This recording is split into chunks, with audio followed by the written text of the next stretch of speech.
Good morning. My name is EricXLi, and I was born here. But nope, I wasn't born there. This was where I was born.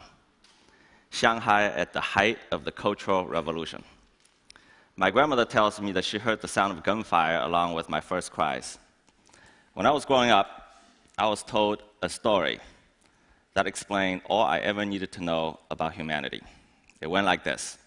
All human societies develop in linear progression, beginning with primitive society, then slave society, feudalism, capitalism, socialism, and finally, guess where we end up? Communism! Sooner or later, all of humanity, regardless of culture, language, nationality, will arrive at this final stage of political and social development. The entire world's peoples be unified in this paradise on earth and live happily ever after. But before we get there, we're engaged in a struggle between good and evil, the good of socialism against the evil of capitalism, and the good shall triumph. That, of course, was the meta-narrative distilled from the theories of Karl Marx, and the Chinese bought it. We were taught that grand story day in and day out. It became part of us, and we believed in it. The story was a bestseller. About 1/3 of the entire world's population lived under that meta-narrative. Then the world changed overnight. As for me, disillusioned by the failed religion of my youth, I went to America and became a Berkeley hippie. Now, as I was coming of age, something else happened. As if one big story wasn't enough, I was told another one. This one was just as grand. It also claims that all human societies develop in linear progression towards a singular end. This one went as follows.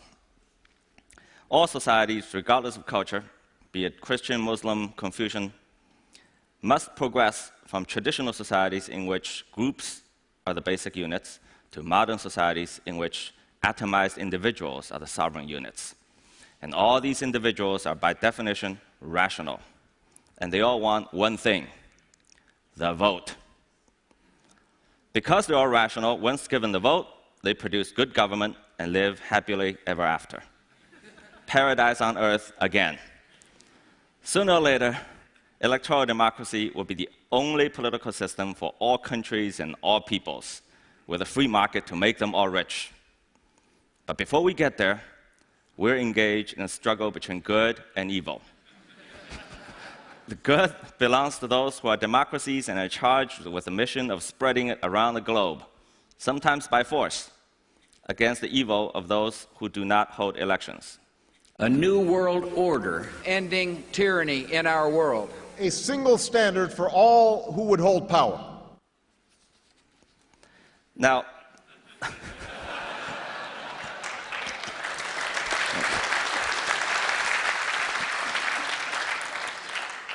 this story also became a bestseller. According to the Freedom House, the number of democracies went from 45 in 1970 to 115 in 2010. In the last 20 years, Western elites tirelessly trotted around the globe selling this prospectus. Multiple parties fight for political power and everyone voting on them as the only path to salvation to the long-suffering developing world. Those who buy the prospectus are destined for success. Those who do not are doomed to fail. But this time, the Chinese didn't buy it. Fool me once. Now, the rest is history. In just 30 years, China went from one of the poorest agricultural countries in the world to its second largest economy. 650 million people were lifted out of poverty. 80% of the entire world's poverty alleviation during that period happened in China. In other words, all the new and old democracies put together amounted to a mere fraction of what a single one-party state did without voting. See, I grew up on this stuff, food stamps. Meat was rationed to a few hundred grams per person per month at one point. Needless to say, I ate all my grandmother's portions. So I asked myself, what's wrong with this picture? Here I am in my hometown, my business growing leaps and bounds, entrepreneurs are starting companies every day, Middle class is expanding in speed and scale unprecedented in human history. Yet, according to the grand story, none of this should be happening. So I went and did the only thing I could. I studied it. Yes, China is a one-party state run by the Chinese Communist Party, the party, and they don't hold elections. 3 assumptions are made by the dominant political theories of our time. Such a system is operationally rigid, politically closed, and morally illegitimate. Well, the assumptions are wrong. The opposites are true. Adaptability, meritocracy, and legitimacy are the 3 defining characteristics of China's one-party system. And most political scientists will tell us that a one-party system is inherently incapable of self-correction. It won't last long because it cannot adapt. Here are the facts. In 64 years of running the largest countries in the world, the range of the party's policies has been wider than any other country in recent memory. From radical land collectivization to the Great Leap Forward, then privatization of farmland, then the Cultural Revolution, then Deng Xiaoping's market reform. Deng's successor Jiang Zemin took the giant political step of opening up party membership to private business people, something unimaginable during Mao's rule. So the party self-corrects in rather dramatic fashions. Institutionally, new rules get enacted to correct previous dysfunctions. For example, term limits. Political leaders used to retain their positions for life, and they used that to accumulate power and perpetuate their rules. Mao was the father of modern China, yet his prolonged rule led to disastrous mistakes. So the party instituted term limits with mandatory retirement age of 68 to 70. One thing we often hear is political reforms have lagged far behind economic reforms, and China is in dire need of political reform. But this claim is a rhetorical trap hidden behind a political bias. See, some have decided a priori what kinds of changes they want to see, and only such changes can be called political reform. The truth is, political reforms have never stopped. Compared with 30 years ago, 20 years ago, even 10 years ago, every aspect of Chinese society, how the country is governed from the most local level to the highest center, are unrecognizable today. Now, such changes are simply not possible without political reforms of the most fundamental kind. Now, I would venture to suggest the party is the world's leading expert in political reform. The second assumption is that in a one-party state, power gets concentrated in the hands of the few, and bad governance and corruption follow. Indeed, corruption is a big problem, but let's first look at the larger context. Now, this may be counterintuitive to you. The party happens to be one of the most meritocratic political institutions in the world today. China's highest ruling body, the Politburo, has 25 members. In the most recent one, only 5 of them came from background of privilege, so-called princelings. The other 20, including the president and the premier, came from entirely ordinary backgrounds. In the larger central committee of 300 or more, the percentage of those who were born into power and wealth was even smaller. The vast majority of senior Chinese leaders worked and competed their way to the top. Compare that with the ruling elites in both developed and developing countries, I think you'll find the party being near the top in upward mobility. The question then is, how could that be possible in a system run by one party? Now we come to a powerful political institution, little known to Westerners, the party's organization department. The department functions like a giant human resource engine that will be the envy of even some of the most successful corporations.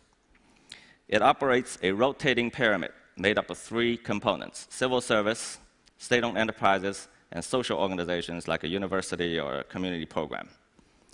They form separate yet integrated career paths for Chinese officials. They recruit college grads into entry-level positions in all the 3 tracks, and they start from the bottom, called Keyuan. Then they could get promoted through 4 increasingly elite ranks: Fu Ke, Ke, Fu Chu, and Chu. Now, these are not moves from karate kids. Okay, it's serious business. The range of positions is wide, from running healthcare in a village to foreign investment in a city district to manager in a company. Once a year, the department reviews their performance. They interview their superiors, their peers, their subordinates. They vet their personal conducts. They conduct public opinion surveys, then they promote the winners. Throughout their careers, these cadres can move through and out of all three tracks. Over time, the good ones move beyond the 4 base levels to the Fuju and Ju levels. There, they enter high officialdom. By that point, a typical assignment will be to manage a district with population in the millions or a company with hundreds of millions of dollars in revenue. Just to show you how competitive the system is, in 2012, there were 900,000 Fu Ke and Ke levels, 600,000 Fu Chu and Chu levels, and only 40,000 Fu Ju and Ju levels. After the Ju levels, the best few move further up several more ranks and eventually make it to the Central Committee. The process takes 2 to 3 decades. Does patronage play a role? Yes, of course. But merit remains the fundamental driver. In essence, the organization department runs a modernized version of China's centuries-old Mandarin system. China's new president, Xi Jinping, is son of a former leader, which is very unusual, first of his kind to make the top job. Even for him, the career took 30 years. He started as a village manager, and by the time he entered the Politburo, he had managed areas with total population of 150 million people and combined GDPs of 1.5 trillion US dollars. Now, please don't get me wrong, okay? This is not a put down of anyone, it's just a statement of fact. George W. Bush, remember him? This is not a put down. Before becoming governor of Texas, or Barack Obama, before running for president, could not make even a small county manager in China's system. Winston Churchill once said that democracy is a terrible system except for all the rest. Well, apparently he hadn't heard of the organization department. Westerners always assume that multi-party election with universal suffrage is the only source of political legitimacy. I was asked once, the party wasn't voted in by election. Where is the source of legitimacy? I said, how about competency? We all know the facts. In 1949, when the party took power, China was mired in civil wars, dismembered by foreign aggression. Average life expectancy at that time, 41 years old. Today, it's the second largest economy in the world, an industrial powerhouse, and its people live in increasing prosperity.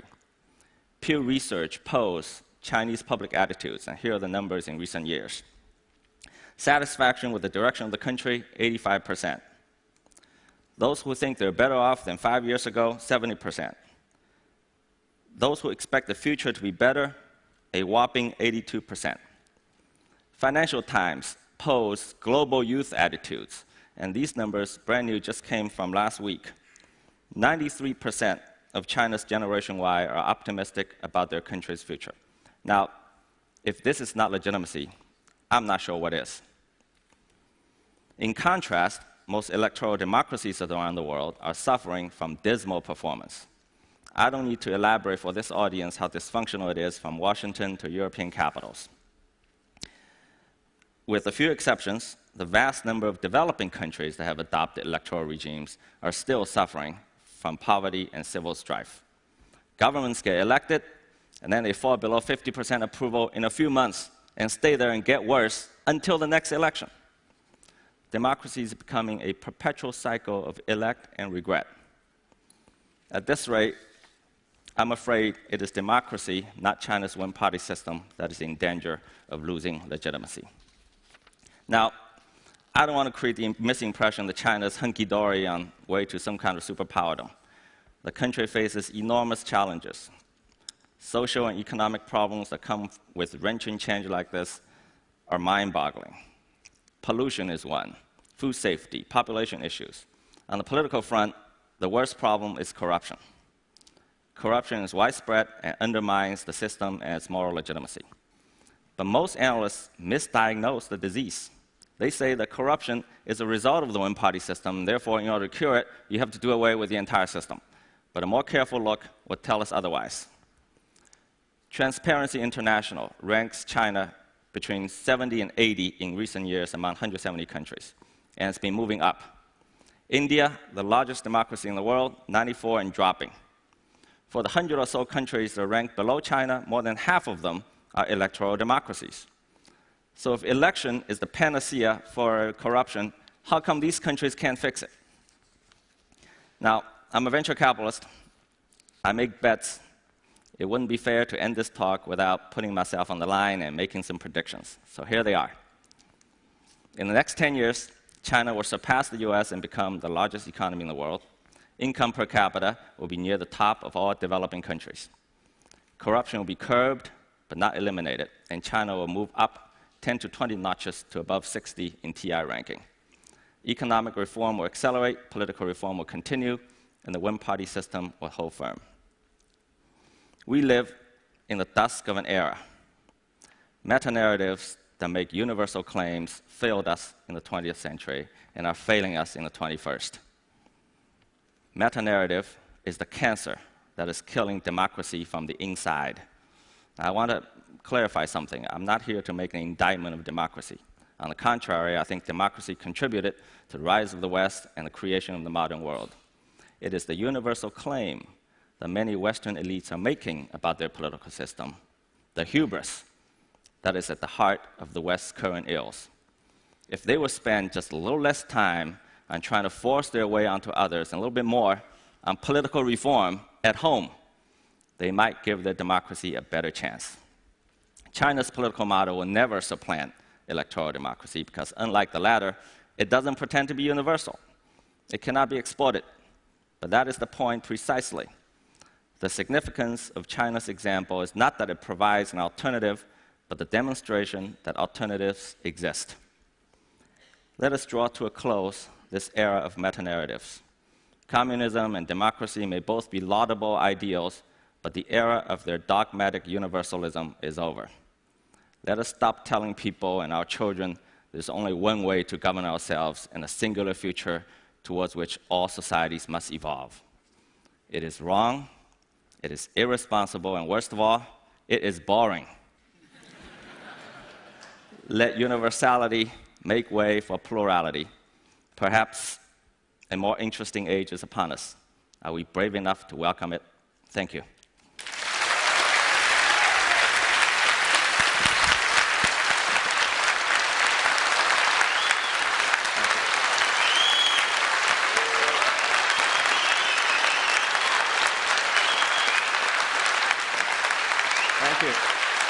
Thank you.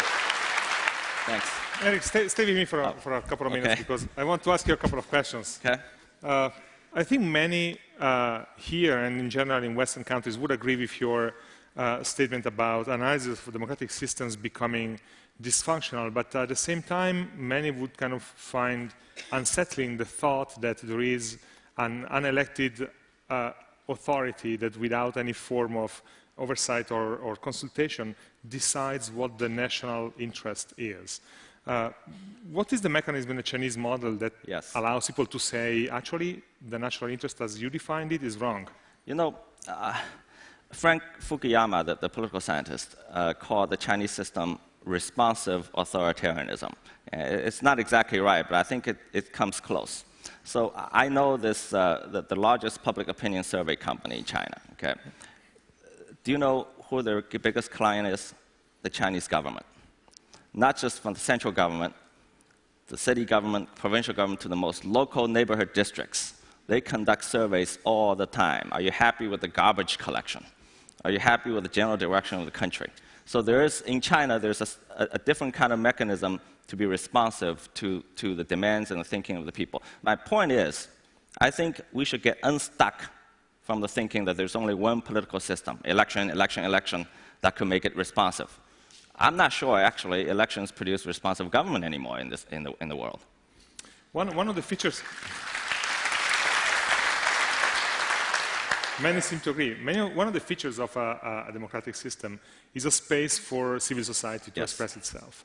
And you have shown figures about the support that the government and the authorities have in China, but then you've just mentioned other elements like big challenges, and there are of course a lot of other data that go in a different direction. Tens of thousands of unrest and protests and environmental protests, etc.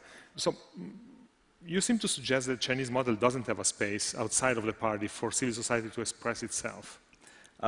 There's a vibrant civil society in China, whether it's environment or what have you, but it's different. You wouldn't recognize it.